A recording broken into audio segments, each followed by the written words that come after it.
ရသာသနာဆိုတာဖျားပထုဇီရီမျိုးမျိုးကိုလည်းခေါ်ရမဟုတ်ဘူး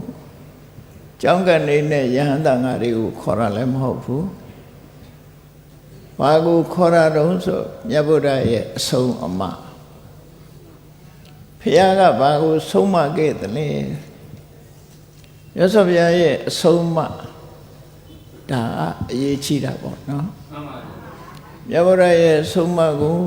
သိရှိနားလည်ဖို့လိုအပ်တယ်ခြေခံစပြီးတော့ပြောမယ်ဆိုရင်မြတ်စွာဘုရားဘာကိုဟောတော့ခြေခံကိုပြောမယ်ဆိုရင်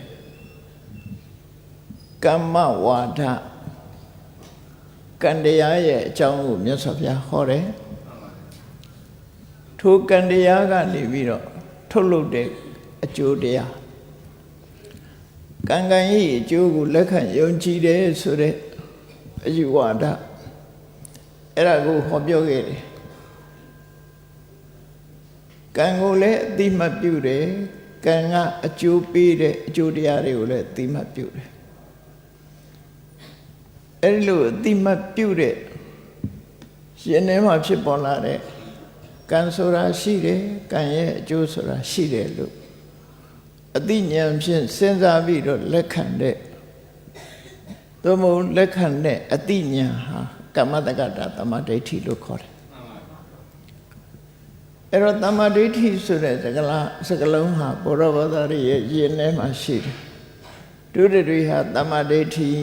ဖြောင့်မှန်တဲ့အမြင်ရှိကြတယ်ဖြောင့်မှန်တဲ့အမြင်ဆိုတာဘာလဲလို့ဆိုရင်ကံတရားဆိုတာရှိတယ်ကံဤအကျိုးဆိုတာရှိတယ်အဲ့ဒီကံတရားနဲ့ကံတရားဤအကျိုးသိတာလေကိုယ်နဲ့သက်ဆိုင်တဲ့အရာဖြစ်တယ်လို့လက်ခံယုံကြည်မှုတနည်းအားဖြင့်အဓိပ္ပာယ်ဖွင့်ဆိုချက်ကတော့ကုသိုလ်ကံဤသာလဲကိုယ့်အတွက်ကိုယ်ပိုင်ဥစ္စာဖြစ်တယ်လို့စာပေကျမ်းဂန်ထဲမှာကုသိုလ်ကံကိုဥတည်ပြီးဖွင့်တာလည်းရှိတယ်သို့သောကမ္မတက္ကတာသမ္မာဒိဋ္ဌိတခြားဒေသနာတွေနဲ့ညှိလိုက်မယ်ဆိုရင်မြတ်စွာဘုရားရဲ့ကမ္မတက္ကတာသမ္မာဒိဋ္ဌိအမြင်ကဘာလို့ဆိုရင်ယံကမ္မံဂရိတန္တိကလျာဏဝါပါပကံဝါတတကမ္မတဓာဒဘဝိတမဟောရကံကံရဲ့အမြင်လေးတစ်ခုပဲယံကမ္မံဂရိတန္တိကလျာဏဝါပါပကံဝါဆိုတဲ့အဓိပ္ပာယ်ပါပြောတာကောင်းတာလှုပ်လို့မကောင်းတာလှုပ်လို့ကိုလို့သမျှ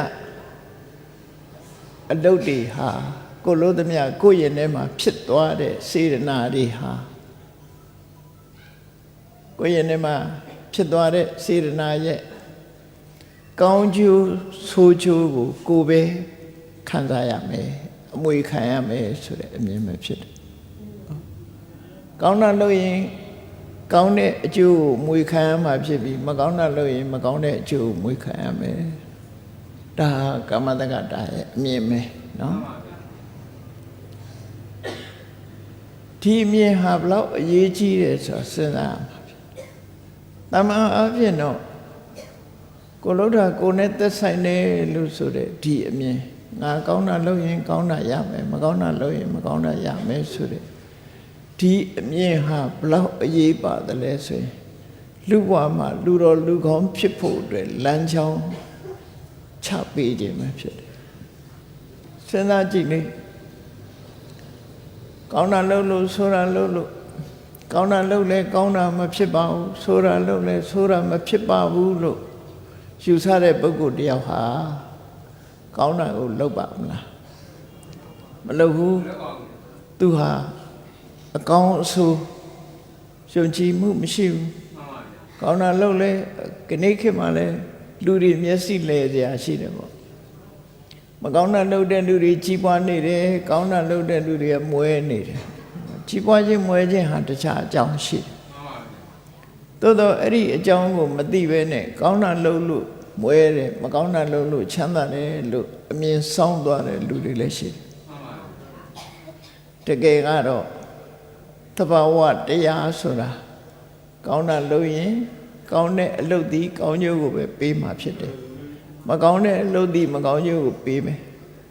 သို့တော့ကံတရားရဲ့အကျိုးပေးမှုဟာအခုလို့အခုမဟုတ်ငရုတ်ဒီစားလိုက်မယ်ဆိုရင်အခုစားအခုဆက်တယ်မဟုတ်လားကံကအဲ့လိုမဟုတ်ဘူးငရုတ်ဒီနဲ့မတူဘူးထုံအိုးတဲ့အခုလက်၌လက်ဖြူသွားမယ်နော်ကတ္တရာဘုံနဲ့ခုလက်၌ခုလက်မဲသွားမယ်အဲ့ဒါနဲ့မတူဘူးကံကြတော့ဗာနဲ့တူတော့ဆိုသစ်ပင်စိုက်တာနဲ့တော့တူပြသစ်ပင်စိုက်တာကြတော့တရက်ပင်လေးတစ်ပင်စိုက်တဲ့ထားကနေစိုက်လက်ဖြန်ပေါက်တပည့်ခတည်းသီးစားလို့မရဘူးအချိန်တစ်ခုကိုစောင့်ရတယ်ကံတရားဟာဒီတိုင်းပဲအဲ့ဒီလိုအချိန်တစ်ခုစောင့်ပြီးတော့မှသစ်ပင်များသည့်အချိန်တန်မှအသီးသီးတယ်လို့ကံတရားဟာလည်းကိုယ်ရင်နဲ့ရောက်သွားရင်တဖြည်းဖြည်းရင့်လာပြီးတဲ့အခါမှာရင့်ကျက်လာပြီးတဲ့နောက်မှာသူကအကျိုးကိုဖြစ်ပေါ်စေတာဖြစ်တယ်ထမင်းချက်တာတောင်မှအခုချက်အခုစားလုံးဝမရသေးတာစောင့်ရအောင်မှာပေါ့အမြန်ဆုံး3မိနစ်စောင့်ဆိုတာကြားဘူးကြတယ်မဟုတ်လားနော်ထမင်းစားကြရင်တောင်မှ3မိနစ်ဆိုပြောကြသေးတယ်မဟုတ်လားအနည်းဆုံးတော့စောင့်အောင်ပါပဲအဲ့လားကံတရားဆိုဒီမှာအခုလို့အခုမကြုံပေးဘူးနော်အခုကြုံပေးဘူးမျိုးစိတ်လိုပဲသူအကျိုးမပေးတော့အပိုင်းသုံးပိုင်းနဲ့ကံတရားကအကျိုးထုတ်လို့တာဖြစ်တယ်လူရဲ့ရင်ထဲမှာဖြစ်သွားတဲ့စေရနာဇောတွေဟာပထမဆုံးဖြစ်တဲ့စေရနာဇောရဲ့စွမ်းအားကအလွန်ကြီးမကြီးသည့်အတွက်ကြောင့်အကျိုးပေးเสียရှိရင်ဒီဘဝအတွင်းမှာပဲအကျိုးပေးသွားတယ်အဲ့ဒါကိုဒိဋ္ဌဓမ္မဝေရဏိယကံလို့ခေါ်တယ်အဲ့ဒီတဲ့အင်အားကောင်းတဲ့တတ္တမေဇောလို့ခေါ်တယ်နောက်ဆုံးအဆင့်မှာရောက်တဲ့အင်အားပြည့်တဲ့ကံကြတော့ဒုတိယဘဝမှာကျုပ်ပေးတယ်သူစောင့်ရမယ်တည်တည်ချမ်းမဲ့ထီအောင်စောင့်အောင်သူခုချက်ချင်းကျုံပေးဘူးခုချက်ချင်းကျုပ်ပေးတဲ့ကံသည်ဘဝကြီးအပြောင်းလဲဖြစ်တော့အောင်တော့မလုပ်နိုင်အပြောင်းလဲဖြစ်တော့မလုပ်နိုင်ဒိဋ္ဌဓမ္မဝေရဏိယကံကဒီလောက်အာမကောင်းဥပပိစ္ဆဝေရဏိယကံကြတော့မျက်စိလေးနှလုံးမှိတ်ပြီးသေသည်ချမဲ့သူကျုပ်ပြီအပရာပရိယဝေရဏိယကံအပရာပရိယဝေရဏိယကံကြတော့တတိယဘဝလောကစပြီးတန်တရားထဲမှာရှိနေသမျှကလည်းဘလို့အခွင့်တာရင်ကျုပ်ပေးတယ်ခွင့်မတာရင်ကျုံမပေးသေးဘူးကံကို3မျိုး3စားခွဲပြီးတော့ဒီလိုအကျိုးပေးမဲ့အနေထားတစ်ခုကကွဲပြားသွားတယ်တပင်တပင်ကအသီးသီးတဲ့အခါမှာ3မျိုးခွဲကြည့်လိုက်ပေါ့တချို့အသီးကနုနုနဲ့ကျွေသွားတာမရှိဘူးနုနုနဲ့ကျွေသွားတယ်တချို့အသီးကမမှဲ့သေးခင်ကျွေသွားတချို့အသီးကမှဲ့ပြီးမှကျွေသွားအဲ့ဒါလိုပဲကံတရားဟာလည်းပဲလူတွေရဲ့ရင်ထဲမှာလောက်တာအခုလုံးအခုကြိုးပေးတာမရှိဘူးเนาะအဲ့ဒါကြောင့်မို့လူတွေဟာကောင်းတာလုံးလဲကောင်းတာမဖြစ်ပါဘူးဆိုးတာလုံးလဲဆိုးတာမဖြစ်ပါဘူးဆိုတဲ့အတွေးတစ်ခုပေါ်လာတယ်အဲ့ဒီအတွေးဟာဒီအသိပညာမလုံလောက်သည့်အတွက်ကြောင့်မျှော်မှန်းနိုင်ခြင်းမရှိသည့်အတွက်ကြောင့်ဒီလိုအတွေးမျိုးကိုတွေးမိတာပဲဖြစ်တယ်ကံမပြောနဲ့ဝနှုတ်စေးတောက်ရင်အခုတောက်အခုဝန်သွားလားအတိုင်းတာတစ်ခုတော့စောင်းအောင်သေးတယ်နော်ဆေးလဲအခုတောက်အခုရတာမဟုတ်ဘူးကံတရားဟာလည်းအခုလို့အခုမဖြစ်ဘူးအကယ်၍အခုလို့အခုဖြစ်မဲ့ဆိုရင်မကောင်းတဲ့ကံဘယ်သူလုပ်ရဲမလဲအပေကြမဲ့ကံဆိုချက်ချင်းအပေကြသွားမှသူကြောက်တာပေါ့ကောင်းတာလို့ရင်လည်းခုချက်ချင်းနတ်ကြီးဖြစ်သွားမှာဆိုရင်လည်းလောက်ကြမှာပေါ့နော်အဲ့တော့ကံရဲ့သဘောတရားဟာကံတစ်ခုကအကျိုးပေးနေတဲ့အချိန်မှာဈာဖြတ်ပြီးတော့ရုပ်တရက်ဝင်ရောက်နိုင်ခြင်းမရှိသေးဘူး ဈာဖြတ်ပြီးတော့ဝင်ရောက်လာရင်တော့ဥပိ္ပစေတကကံလို့ခေါ်တယ်နော်အင်းအားအလွန်ကြီးမားလာရင်တော့ဈာဖြတ်ပြီးတော့ဝင်ရောက်လာတတ်သေးတယ်ကံဆိုတော့ဘာပဲဖြစ်ဖြစ်ကံတရားရဲ့သဘောတရားကိုနားလည်ပြီးငါတို့သည်ကောင်းတာလုပ်ရင်ကောင်းကျိုးချမ်းသာကိုအမွေခံရမှာဖြစ်တယ်မကောင်းတာလုပ်ရင်မကောင်းတဲ့အမွေကိုခံရမယ်တမန်အဖြစ်ထင်ရှားအောင်ပြောပြမယ်ဆိုရင်ခဏခဏစိတ်တူတတ်တဲ့ပုဂ္ဂိုလ်တယောက်ရဲ့မျက်နှာသည်ပြုံးလို့ရလို့မရတဲ့မျက်နှာမျိုးကြီးဖြစ်နေတတ်တယ်သူ့ကြည့်လိုက်လို့ရှိရင်နော်အချိုးမပြည့်တဲ့မျက်နှာဖြစ်တယ်။ဘာကြောင့်လဲဆိုတော့ तू ကခဏခဏစိတ်ဆိုးတာစိတ်ဆိုးတဲ့အခါကိုယ့်ကိုမှန်နေချီတာဘယ်လိုပုံစံနှုံးဆိုတာသို့မဟုတ်စိတ်ဆိုးနေတော့ဓာတ်ပုံလေးရိုက်ခိုင်းတာအဲ့လိုကြည့်လိုက်ရင်စိတ်ဆိုးနေတဲ့လူတယောက်ဒီရုပ်အစင်းလှပတော့လည်းပဲစုပုတ်နေတဲ့မျက်နှာကြီးကဘယ်လိုလုပ်ပြီးတော့အဆင်ပြေမလို့စိတ်ဆိုးပါများလို့ရှိရင်အဲ့ဒီမျက်နှာပုံကြီးကအကျော်သေးသွားသလိုဖြစ်ပြီးမွေးတိုင်းအဲ့ဒီမျက်နှာမျိုးကြီးနဲ့ဖြစ်တတ်တယ်ဓာတ်ကံရဲ့အကျိုးတရားပဲဒါအပေါ့ဆုံးလေးကိုပြပြနော်ပေါ့တာလေးကိုပြပြအဲ့ဒါလိုမဟုတ်ဘဲနဲ့မေတ္တာထားပြီးလူတကာနဲ့ဆက်ဆံရေးပြည့်ပြည့်တယ်ဘယ်သူပေါ်မှာမုန်းတိတဲ့စိတ်တွေမရှိဘူးမေတ္တာရှိတယ်ကျင်နာရှိတယ်ဆက်ဆံနိုင်ဟာပြုံးရွှင်တဲ့မျက်နှာရှိတယ်ဆိုတဲ့ပုဂ္ဂိုလ်ဟာဖြစ်ရဘဝမှာရှုပ်ချောတယ်စင်နာတယ်ဒီအရာမျိုးရဘာလို့လို့ဆိုရင် तू လောက်ကြတဲ့က तू ပြုံးရွှင်ရွှင်နေတာဟုတ်အဲ့ဒါထင်ရှားတာတခုပြောပြတာအခုဘဝမှာစာမသိပေမသိလေးလာဖတ်ရှုခြင်းမရှိလို့ပြင်းပြီးတော့စားစရာနေစရာဝတ်စရာလောက်တင်လုပ်ပြီးတဲ့အခါမှာအပြင်းထူနေတဲ့ပုဂ္ဂိုလ်သည်ဒီဘဝမှာလည်းဘာမှအသိဉာဏ်မရသည့်အရာဘူးနောက်ဘဝကျတော့လည်းလပိန်တုံးဆိုဖြစ်တယ်နော်ပညာမဲတဲ့ပုဂ္ဂိုလ်ဖြစ်တာဘာမှမသိတာနော်ဘာမှမသိဘူးဆိုရင်စဉ်းစားကြည့်လေ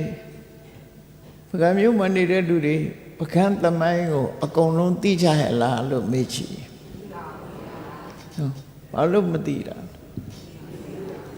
မလေ့လာဘူးစိတ်မဝင်စားဘူးဆိုမသိဘူးဒါလေ့လာတဲ့ပုဂ္ဂိုလ်လောက်ပဲသိကြတာဖြစ်တယ်အဲ့တော့မလေ့လာပဲနေခြင်းသည်မသိခြင်းအကြောင်းတစ်ခုပဲမလေ့လာရင်မသိဘူးဆိုတဲ့အဖြေအတိုင်းပဲဖြစ်ရဘဝမှာမလေ့လာဘူးဆိုတဲ့ပုဂ္ဂိုလ်တွေဟာအသိဉာဏ်နဲ့ပါသွားတယ်အေးလေ့လာတယ်လိုက်စားတယ်ဖတ်တယ်ရှုတယ်စုံစမ်းတယ်မေးမြန်းတယ်ဆိုတဲ့ပုဂ္ဂိုလ်တွေကဉာဏ်ပညာရှိတဲ့ပုဂ္ဂိုလ်ဖြစ်တယ်ကိုလှုပ်တာကိုရတယ်ဆိုတာအဲ့ဒါပြောတာကံဆိုတာကိုလှုပ်တာကိုရတာအဲ့ဒါပြောနော်ကိုမလို့ရင်တော့ဘာတစ်ခုမှရမှာမဟုတ်ဘူးကိုလုံးမကိုရအဲ့ဒီသဘောတရားကိုလက်ခံယုံကြည်တဲ့မြင်ကိုဘာခေါ်တော့ဆိုကမ္မတက္ကတာတမ္မာဒိဋ္ဌိတဲ့ဘုရားဘာသာဖြစ်ရင်အ ਨੇ ဆုံးအဲ့ဒီကံကံရဲ့ကျိုးယုံကြည်လက်ခံတဲ့ပုဂ္ဂိုလ်ဖြစ်ရကံကံရဲ့ကျိုးယုံကြည်လက်ခံတဲ့ပုဂ္ဂိုလ်မှရှေ့ကိုဆက်သွားလို့ရကံကံဤကျိုးကိုညင်းပယ်လိုက်တာနဲ့တပြိုင်နက်မြတ်စွာဘုရားဟောတဲ့ဆုံးမတရားတော်တွေနဲ့တွေ့ဖီသွားပြီသူကနော်တွေ့ဖီသွားပြီကဲစဉ်းစားကြည့်အောင်ကံကံဤကျိုးကိုလက်ခံသူနဲ့လက်မခံသူဒီနှစ်ယောက်ပဲကြည့်လက်ခံသူကဘယ်လိုစဉ်းစားလက်မခံသူကဘယ်လိုစဉ်းစားမလဲလက်မခံသူစဉ်းစားပုံလေးကိုကြည့်ကိုယ့်ဟာကိုယ်လည်းစဉ်းစားကြည့်ပေါ့ငါကံကံရဲ့ကျိုးလက်မခံဘူးဆိုရင်ဘယ်လိုလုပ်လဲအေးကောင်းတာလုပ်လဲကောင်းကျိုးမရပါဘူးမကောင်းတာလုပ်လဲကောင်းကျိုးမကောင်းတဲ့ကျိုးမရပါဘူးဒါတွေကအပိုပဲကိုလှုပ်ချင်တာလုပ်မယ်ဆိုတဲ့လူတယောက်ဟာကိုလှုပ်ချင်တာလို့ဆိုကြတဲ့ကောင်းတာလှုပ်ချင်တာနည်းတယ်မကောင်းတာလှုပ်ချင်တာများအဲ့ဒီပုဂ္ဂိုလ်ရဲ့ဘဝကိုကြည့်လိုက်မယ်ဆိုရင်အကောင်းဘက်သွားမလားအဆိုးဘက်သွားမလား အေးကံကံဤကျိုးလက်မခံမှုဆိုကြတဲ့အဆိုးပဲရောက်သွားပြီသူလမ်းကြောင်းပေါ်ရောက်ဖို့မရှိတော့ဘူးသူကလက်မခံတာကောင်းတဲ့လို့ကိုစဉ်းစားတော့အေးကံကံဤကျိုးယုံကြည်လက်ခံတဲ့ကမ္မတက္ကတသမ္မာဒိဋ္ဌိဉာဏ်ရှိတဲ့ပုဂ္ဂိုလ်ကြတော့စဉ်းစားတယ်မကောင်းတာလို့ရင်ဆင်းရဲဒုက္ခရလိမ့်မယ်ကောင်းတာလို့မှကောင်းကျိုးချမ်းသာရတယ်လို့ဘုရားကဟောထားတယ်အေးကောင်းကျိုးဆိုးပြစ်စွာရှိတယ်ငါကဆင်းရဲဒုက္ခကိုကြောက်တယ်ကောင်းကျိုးချမ်းသာရခြင်းနဲ့ဆိုဆင်းရဲဒုက္ခကိုရစေတတ်တဲ့အကုသိုလ်တွေကိုရှောင်ပြီးတော့ချမ်းသာဒုက္ခကိုရစေနိုင်တဲ့ကုသိုလ်ကောင်းမှုတွေလုံးမပဲဆိုပြီးဟောကောင်းတဲ့အလုပ်တွေလုပ်မလာပဲဘူးလားတော့ဘုရားပဒဝင်သူတော်စင်တွေစဉ်းစားကြည့်ကုသိုလ်ကောင်းမှုတွေလုပ်နေကြတာဟာအနည်းဆုံးနောက်မောချမ်းသာဖို့လူတွေပြောရရှိတယ်တို့မရှိလို့မလှူလို့မရှိဒီတန်တရားကထွက်နိုင်မှာမဟုတ်ဘူးရှိတာလေးတော့လှူမှပဲဆိုတဲ့အတွေးလေးတွေဝင်လာကုသိုလ်ကောင်းမှုတော့လုပ်မှပဲကုသိုလ်ကောင်းမှုမလုပ်ရင်တန်တရားမှာ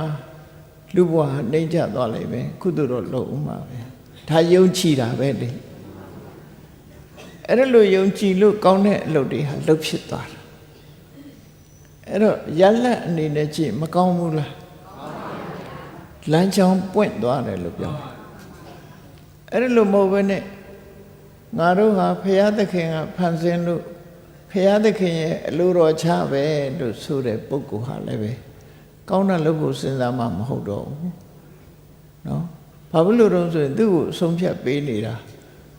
ကိုလုပ်တဲ့အလုပ်ကဆုံးဖြတ်ပေးတာမဟုတ်ဘဲနဲ့ဘုရားသခင်ကအဆုံးဖြတ်ပေးတာဘုရားသခင်ကိုပဲထိုင်ရှိခိုးနေဖို့ဆုတောင်းနေဖို့ blessing ပေးပါလို့ဒါပဲရှိတော့မှာပေါ့နော်ကိုယ်ကိုယ်တိုင်လှုပ်တဲ့လှုပ်ထိုက်တာကိုမလှုပ်ကြတော့အဲ့တော့ဒါကြောင့်မို့လို့ဘုရားဘာသာဖြစ်ဖို့ရာကံကံဤကျိုးလက်ခံသိမြင်တဲ့ကမ္မတက္ကတာသမ္မာဒိဋ္ဌိဉာဏ်ရှိရမယ်လို့ပြောအဲ့ဒါမရှိရင်လူတော်လူကောင်းကိုမဖြစ်နိုင်ဘူးနော်ကံကံဤကျိုးယုံကြည်လက်ခံမှလူတော်လူကောင်းဖြစ်တယ်လို့သူတို့မှတ်သားကြနော်နောက်တစ်ခုပြောရမယ်ဆိုလို့ရှိရင်ကံကံဤကျိုးလက်ခံပြီးဆိုလူတော်လူကောင်းဖြစ်တယ်မြတ်စွာဘုရားကလူတွေကိုမဆိုးသွမ်းအောင်ဗာနဲ့ထိန်းဟောဆိုရင်ကမ္မတက္ကတာသမ္မာဒိဋ္ဌိဉာဏ်နဲ့ထိန်းပေးတာတခြားဘာသာတွေကြတော့ဘုရားဒီဖန်ဆင်းရှင် God ဆိုတာနဲ့ထိန်းတာတယ်သူတို့လည်းအကျိုးသက်ရောက်မှုတော့ရှိတဲ့တော့ရှိပါနော်မကောင်းတဲ့အလုပ်ကနေပြီးတော့မလုပ်ဖို့ထိမ့်ပေးတာကြတော့ကောင်းပါဘုရားဘာသာတွေကြတော့အမှန်သိပြီးတော့ဒီလူတွေရဲ့ကိုယ်ကျင့်တရားကိုထိမ့်ပေးတယ်။ဘာနဲ့ကိုယ်ကျင့်တရားထိမ့်လို့ဆိုအေးမကောင်းတာလုပ်ရင်မကောင်းကျိုးရလိမ့်မယ်ကောင်းတာလုပ်မှကောင်းကျိုးရလိမ့်မယ်ငါကိုယ်ကျင့်တရားပြပြလို့မဖြစ်ဘူးကိုယ်ကျင့်တရားကောင်းအောင်လုပ်မှဖြစ်မယ်ဟောဒီအတွေးဝင်လာနောက်တစ်ခုကျတော့ဘာနဲ့ထိန်းလို့ဆိုလို့ရှိရင်ကိုကျင့်စာတရားနဲ့ထိန်းရသော်ဗျာကိုကျင့်စာတရားဟောတာနဲ့လူတွေကိုလူတော်လူကောင်းဖြစ်အောင်ထိန်းပေးတာဘယ်လိုထိန်းပေးလို့ဆိုရင်ငါမကြိုက်တာကိုသူများလုပ်ရင်သူများလည်းကြိုက်မှာမဟုတ်ဘူးအဲ့တော့ကိုကျင့်စာတရားထားတယ်ကိုမကြိုက်တဲ့လုပ်ပါလို့သူများလုပ်မှလည်းမလုပ်ပါနဲ့မလုပ်ချင်ပါဘူးကိုမလက်မခံနိုင်တဲ့အရာကိုသူများကိုတော့မလုပ်ပါနဲ့ဆိုတော့ဟောဒီအတွေးရလည်းပဲလူတော်လူကောင်းဖြစ်ဖို့မရောက်စေဘူးလားရောက်စေတာပဲဒါကြောင့်မို့ကိုချင်းစာတရားဆိုတာလည်းလိုအပ်တယ်ကမ္မတက္ကတာကိုချင်းစာတရားဆိုတာတော့ရိုးရိုးစဉ်းစားတာကိုနဲ့နှိုင်းဆပြီးတော့စဉ်းစားတာရသော်ဗျာဟောတဲ့တရားထဲမှာကိုချင်းစာတရားကိုပါဠိစကားလုံးနဲ့ပြောပါဆိုရင်အတုပနာယိကလို့ခေါ်တယ်အတ္တဥပနာယိကကိုနဲ့နှိုင်းရှင်ပြီးတော့ကြည့်တာဘယ်အလုပ်ပဲဖြစ်ဖြစ်ဥပမာမဲ့သူများကိုဆဲမယ်ဆိုရင်ငါဆဲရင်ရောကြိုက်မလားဟောမကြိုက်ဘူးငါကိုလာဆဲရင်ငါမခံနိုင်ဘူးအဲ့တော့ငါလည်းသူများမဆဲနဲ့ငါကိုရိုက်ရင်ငါကြိုက်မလားမကြိုက်ဘူးအဲ့တော့သူများမရိုက်နဲ့ငါပစ္စည်းလာပြီးတော့မတရားယူရင်ငါကြိုက်မလားမကြိုက်ဘူး အဲ့တော့သူပစ္စည်းတွေမယူနဲ့ဆိုဟောကိုယ့်ကိုလူတော်လူကောင်းဖြစ်အောင်ကိုချင်းစာတရားထားတရဝမန္တမြဟာတေမှာကြောက်ကြတာကြီးပဲရိုက်နေခံရမှာတို့အပြစ်ဒဏ်ခံရမှာတို့ကြောက်ကြတာကြီးအဲ့တော့သူများကိုရိုက်နေဖို့ဒုက္ခပေးဖို့မစင်စားနဲ့ကိုယ်လည်းဒုက္ခကြောက်တယ်သူလည်းဒုက္ခကြောက်အစဉ်ပြေတာကိုအလုံးကြိုက်ကြတယ်ဒါကြောင့်မို့သူတို့တတ်နိုင်အစဉ်ပြေအောင်ပဲလုပ်ပေးမယ်အစဉ်မပြေအောင်မလုပ်ဘူးဟောဒါဒီအတွေးနှစ်ခုဟာလူတော်လူကောင်းဘဝသို့ရောက်အောင်ပို့ဆောင်ပေးတာ ਨੇ တူတူပဲအဲ့ဒီအတွေးမရှိဘူးဆိုရင်လူတော်လူကောင်းဖြစ်ဖို့ခက်တယ်လူတော်လူကောင်းဒါကြောင့်မို့ဒီအတွေးဟာတမန်အလွယ်လေးလို့မအောင်မိတ်နဲ့မြတ်စွာဘုရားပွင့်မှသို့မဟုတ်သူတော်ကောင်းတွေနဲ့ကြုံတဲ့အခါမှာဒီအတွေးမျိုးရရှိတာဖြစ်တယ်အနုဘုဆိုရင်လူတွေရဲ့စိတ်ဓာတ်မှာဘာရှိတော့ဆိုအင်အားကြီးတဲ့ပုဂ္ဂိုလ်ကအင်အားနည်းတဲ့ပုဂ္ဂိုလ်ကိုအနိုင်ကျင့်တာပဲဖြစ်တယ်။ဗိုလ်ကြတယ်ဆိုတာနော်။ဗိုလ်ကြတယ်ဘူလီလို့ခေါ်တယ်ဗိုလ်ကြစိုးမိုးတာ။အင်အားမရှိတဲ့ပုဂ္ဂိုလ်အင်အားရှိတဲ့ပုဂ္ဂိုလ်ကဖိနှိပ်တယ်ညှဉ်းပန်းတယ်နှိပ်စက်တယ်။တိရစ္ဆာန်လောကကြည့်လိုက်လေ။တိရစ္ဆာန်လောကကြည့်လိုက်အင်အားကြီးတဲ့အကောင်ကအင်အားမကြီးတဲ့အကောင်ကိုတတ်စားနေတာပဲလေတော့လူလောကမှာအဲ့ဒီအနေအထားမျိုးကကောင်းတဲ့အနေအထားမှာမဟုတ်တာတော့တိရစ္ဆာန်လောကအနေအထားမျိုးရောက်သွားနိုင်တယ်ပေါ့ဘူကြစိုးမိုးတယ်ဆိုတာကောင်းတဲ့အလုံးမဟုတ်တော့ဘူးညာတာတဲ့ကျင်နာတရားထားတဲ့ဒုနဲ့ဒုရမင်းကူညီတယ်ဆိုတာလူသားတွေအတွက်တမိုးချီမာတဲ့အရာဖြစ်တယ်ဒါကြောင့်ကိုကျင့်တရားကိုဗာနဲ့ထိန်းလို့ဆိုကာမတက္ကတာတမ္မာဒိဋ္ဌိနဲ့ထိန်းတယ်နောက်တစ်ခုကဗာနဲ့ထိန်းကိုကျင့်စာတရားနဲ့ထိန်းကိုကျင့်စာတရားဆိုတာမေတ္တာနဲ့အကျဉ်းနာပဲဖြစ်တယ်တနည်းအားဖြင့်ပြောရင်မေတ္တာနဲ့ကရုဏာပေါ့နော်အဲ့ဒါနဲ့ထိန်းသိမ်းတာလောကကြီးတစ်ခုလုံးဟာလူသားပြီးတူတူမနှိမ့်ဆက်ဖို့မညှင်းဆဲဖို့အနိုင်မကျင့်ဖို့ဆိုတာလေကံကံရဲ့အကျိုးကိုသိမြင်ခြင်းအပြင်နဲ့ထိန်းတယ်ကိုကျင့်စာတရားဖြစ်တဲ့မေတ္တာကရုဏာနဲ့လည်းထိန်းတယ်လို့ဒါဟာမြတ်စွာဘုရားရဲ့အဆုံးအမပဲအခြေခံကြတဲ့အဆုံးအမအဲ့ဒီအခြေခံကြတဲ့အဆုံးအမပျောက်ကွယ်သွားပြီဆိုရင်စဉ်းစားကြည့်ကံကံရဲ့အကျိုးလက်မခံဘူးဘုရားသခင်ကတတ္တဝါတွေကိုတတ်ပြီးပူဇော်ရင်သူ့ရဲ့ကောင်းကင်ဘုံရောက်တယ်ဆိုရင်တတ်ကြတာပဲလေရှင်နဲ့ပူဇော်တယ်ဟောကောင်းကြီးပေးတယ်ဆိုတတ်ကြမှာပဲလူတွေဟာကိုချင်းစာတရားဆိုတာကင်းမဲ့ပြီးတော့တူတူနိုင်ခြင်းတဲ့ဘဝမျိုးရောက်ရှိသွားတယ်အဲ့ဒါအဆင့်ရောက်သွားရင်လူဟာဒီတိရစ္ဆာန်အဆင့်ရောက်သွားခြင်းပဲဖြစ်တယ်ပေါ့ဒါကြောင့်တို့တွေဟာမြတ်စွာဘုရားရဲ့အဆုံးအမကိုသိရှိနားလည်ကြသည့်အတွက်ကြောင့်လူအစဉ်တန်းမှာလူသိက္ခာရှိရှိနဲ့နေနိုင်ကြတာလို့သူတို့အောက်မေ့ပြီးတော့နော်လူသိက္ခာနဲ့နေနိုင်ကြတာဟာမြတ်စွာဘုရားရဲ့အဆုံးအမကြောင့်ပဲဖြစ်တယ်